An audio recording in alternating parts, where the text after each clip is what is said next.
Once upon a time, Salt Bae was everywhere, dusting gold leaf onto $1,500 steaks like he was blessing the planet one sprinkle at a time. From Istanbul to New York, from Dubai to London, he flipped a viral moment into a full-blown steakhouse empire. But jump to the present and diners are leaving unsatisfied, staff members are suing him non-stop, locations are closing, and yes, people are quite literally getting burned at his restaurants. No exaggeration, it's starting to feel like Salt Bae's entire rise is ending the same way his steaks do, in smoke and flames. Up to Nusr-Et. Inside of this place looked insanely nice, and I gotta say, right off the bat, the service was incredible, but that might be because this place is completely empty. We are literally the only people. And not in that cinematic, mouth-watering steak sizzle way he imagined. So how did we go from viral internet icon to a gold-flaked financial freefall? Let's break it all the way down.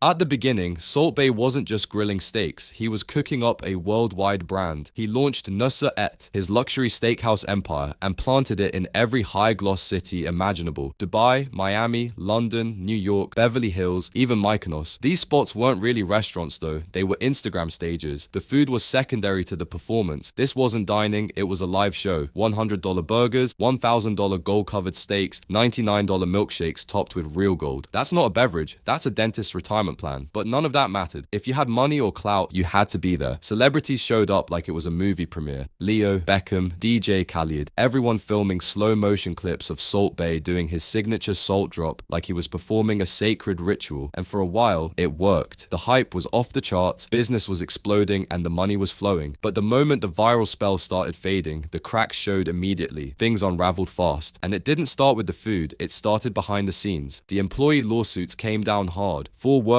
accused him of skimming 3% off their tips. Salt Bae has been sued by former employees ranging from waiters to managers to sommeliers for wage theft, discrimination, and labor violations. The former employees describe a toxic workplace full of unpaid overtime, illegal tip sharing, retaliation, sexism, nationality-based discrimination, and way more. When they spoke up, they were fired on the spot. No discussion, no warning, just gone, quicker than he slices through a tomahawk steak. These weren't minor complaints either. One former worker described him as a dictator with a Tony Montana ego. Others said he routinely ignored labor laws, screamed at staff, and treated employees like disposable cutlery. One person said working at the London location felt like the Hunger Games, except the food was worse. Another summed it up perfectly. Gold on the outside, garbage on the inside. A former manager said his entire reality revolves around Instagram fame. In his mind, he's untouchable. And this wasn't isolated to one restaurant. In 2023, Business Insider dropped a major expose.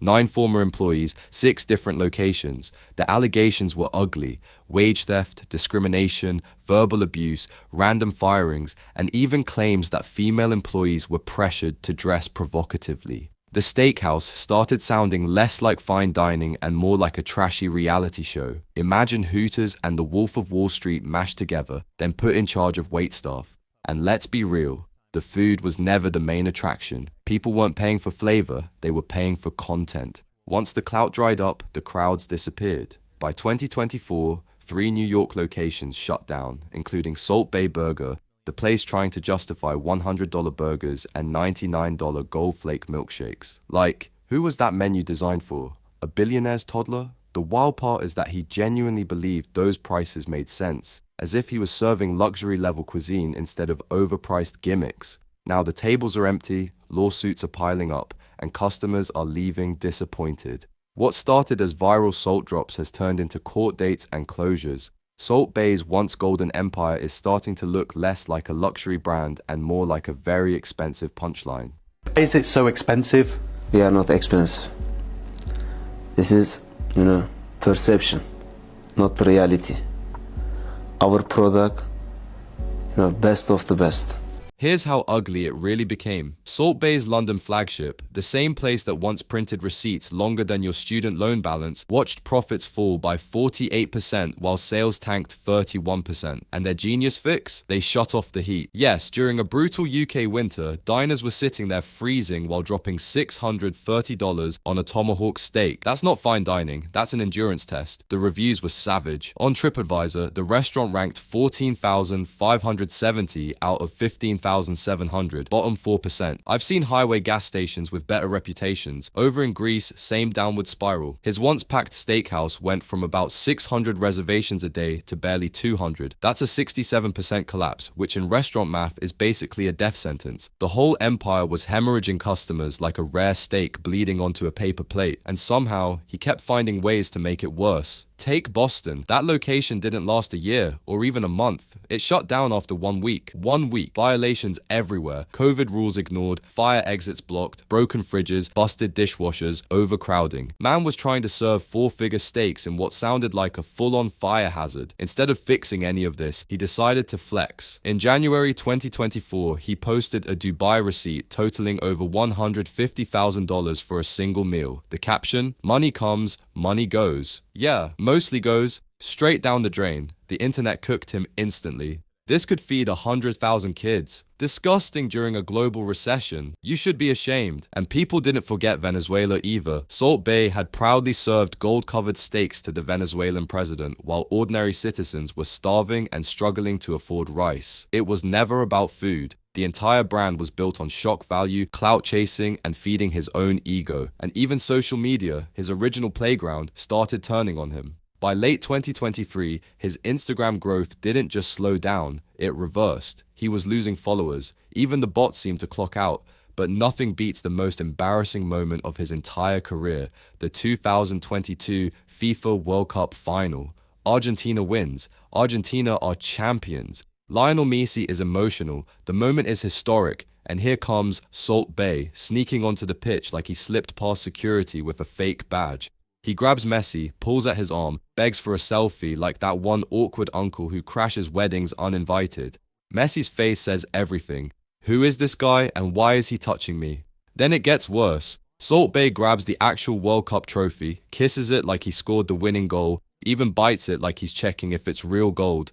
Bro, you didn't win anything. You didn't play a single minute. You seasoned meat. FIFA launched an investigation and banned him from future events. Not suspended, banned. And when people called him out, he pulled the "I didn't know" excuse. Like, yeah, you didn't know you're not supposed to storm the World Cup final like it's your restaurant's VIP section. At some point, the clout goggles have to come off. Why did you go onto the World Cup pitch after the final, touch the World Cup and kiss the World Cup? What were you thinking? You know, I love Argentina. I love football. And this is the accident. Before I don't know the rules. Now I know the rules. Next World Cup, I never touch the World Cup. I go to, of course, stadium, see the match, but I never touch again. But somehow, he still found a way to make it worse. Just recently, during the UEFA Champions League final, Salt Bae tried to slide into the event like he was still an untouchable A-list celebrity. Security wasn't impressed. No VIP wristband, no special access, no cameras waiting for him. They straight up escorted him out, publicly. Like, sorry bro, the clout ran out. You're not that guy anymore. And what did he do right after getting kicked out of one of the biggest football events on the planet? He started signing people's cards. No joke. Just handing out autographs like fans were lining up for him. Nobody was asking, nobody was filming, nobody cared. It wasn't confidence, it was awkward. This isn't 2017 anymore. The salt sprinkle doesn't hit the same, and the internet has already moved on. At this point, it stops being funny and starts feeling genuinely sad.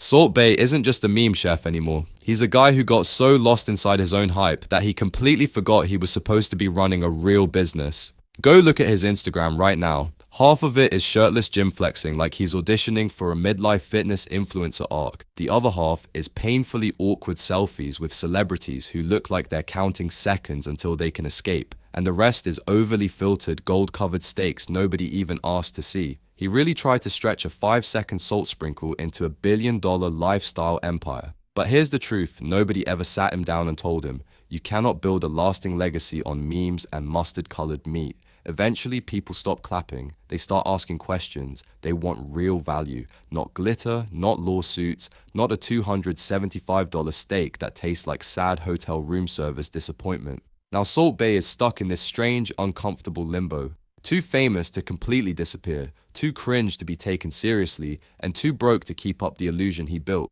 His restaurants are shutting down faster than he's gaining followers. His staff are either quitting, suing him, or doing both at the same time. His food is getting absolutely cooked by every YouTuber with a camera, a mic, and a credit card, and his public appearances, pure secondhand embarrassment on a global scale. At this point, not even layers of gold leaf can cover how bad the situation really is. So yeah, here's the real moral of the story. Salt Bae had a moment, and to be fair, that moment was iconic. He took a single viral sprinkle and turned it into a worldwide business. He did more with one meme than most people ever do with money, resources, and actual talent combined. But somewhere along the way, it stopped being about food. It became about clout, money, ego, flexing, and gold. It all got heavier than the stake it was wrapped around. In the end, he got burned by the fire shows, by the lawsuits, by the staff, by the customers, and by the very fame he was so desperate to chase. So let this be a lesson to anyone who goes viral overnight. Clout fades. Bad steak reviews don't. He could have just opened a solid steakhouse and stayed humble, but instead, he made everything gold because he thought he was him. Let me know what you think in the comments. Was Salt Bae always a scam, or did he just get lost in the sauce?